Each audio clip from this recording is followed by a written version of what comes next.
7.5, working with percents. Woo, woo, woo, woo.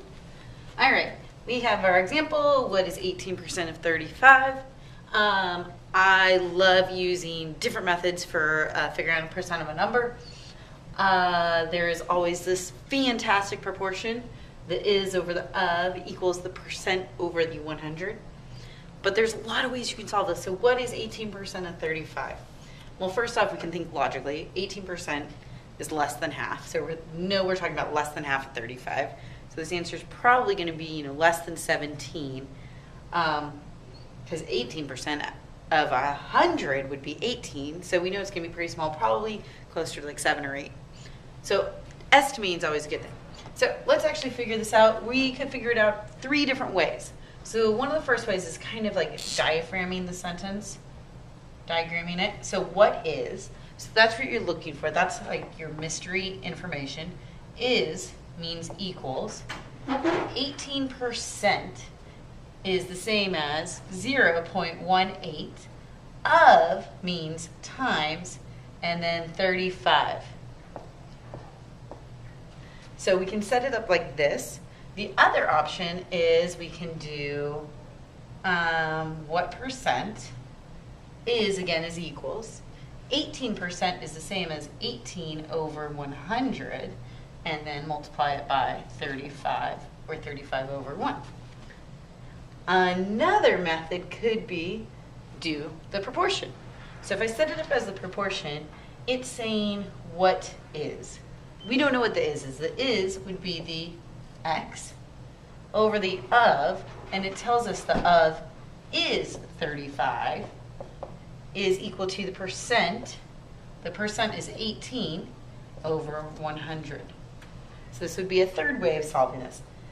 So all of these methods will end up with the same solution. What you need to choose is what's going to be the method that seems to make the most sense to you. Number 2, again, multiple ways of solving it. I could start with the idea of what percent, so that means my what is my variable, percent is out of 100, so what percent of 40, of means multiply, times 40, is means equals 27. So here's one way I could go about solving this. So if I did a proportion, remember it would have been is over of equals percent over 100. So I always know that one.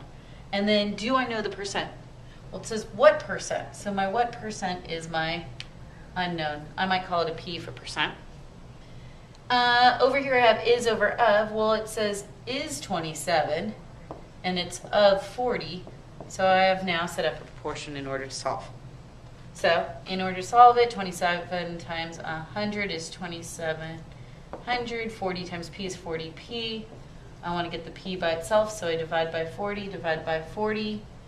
I could do a quick simplification, divide by 10.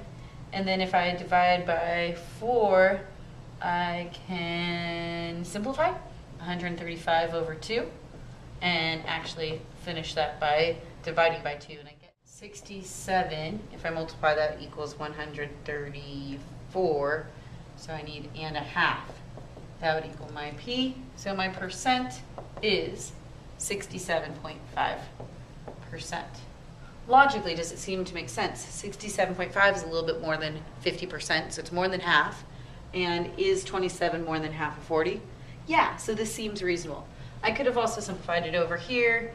10 goes into both of those. I could even say 2 goes into both of those, but this is the same as 4 over 10x equals 27. And then I can multiply by the reciprocal, ending me up with the same answer over there. In number 3, we have 48 is 16% of what number?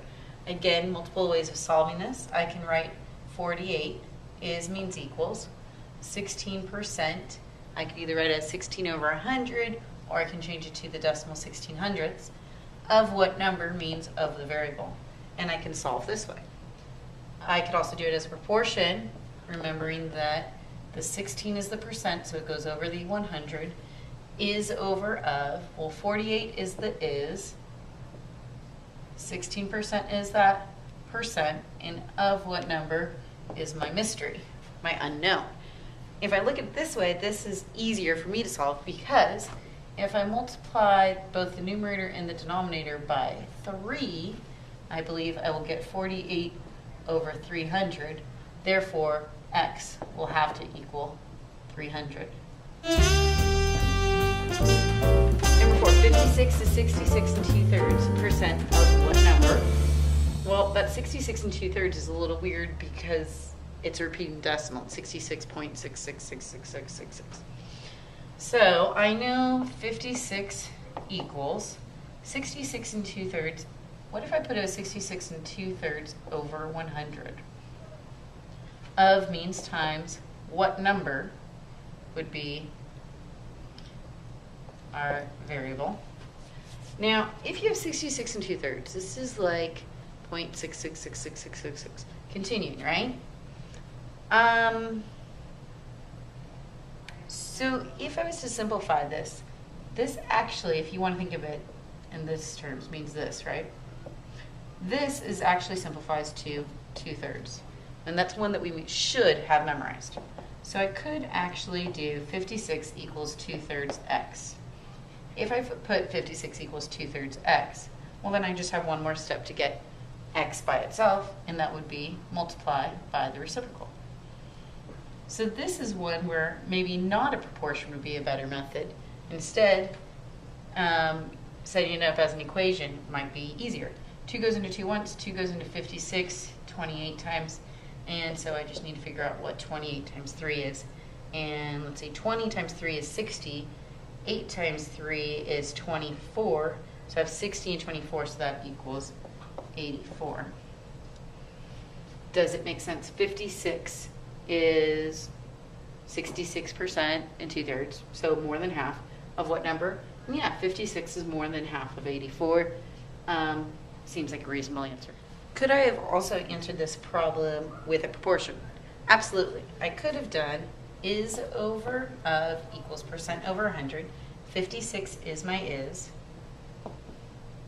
My 66 and 2/3 is my percent out of 100. Of what number is my unknown. Now, if I was to solve it with this, what I would want to do is probably do my cross product. So I'd have 66 and 2/3 x is equal to 56 times 100, so 5,600. Now, how am I going to get rid of this? Well, I could actually make this into an improper fraction and then multiply by the reciprocal. So if I do 66 times 3,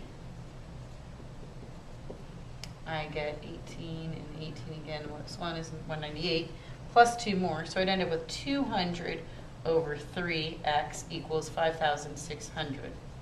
So if you think about building your fence and doing the same thing on both sides of the equation, I can get the x by itself by multiplying by the reciprocal. 3 over 200. 3 over 200.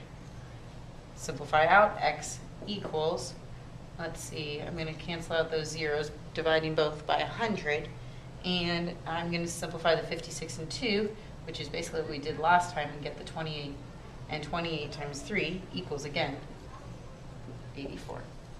So showing in 2 ways how you can get the same answer.